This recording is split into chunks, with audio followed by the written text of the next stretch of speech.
যমজ ভাই দেবদত্ত দত্ত। ডহরপুরে জহর বাবুর হলো যমজ ছেলে। খবর পেয়ে আসতে কুটুম কাজকর্ম ফেলে যমজ দেখে পাড়া পড়ছে নানান রকম একটা সুচি অন্যটা সৌরভ।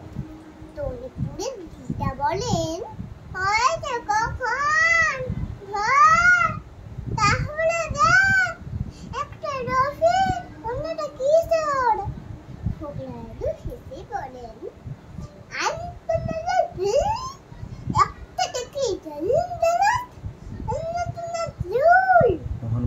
মোহনপুরের মামি বলেন রক্ষা করো ঠাকুর, একটা করো সত্যজিৎ অন্যটা রাজ কাপুর।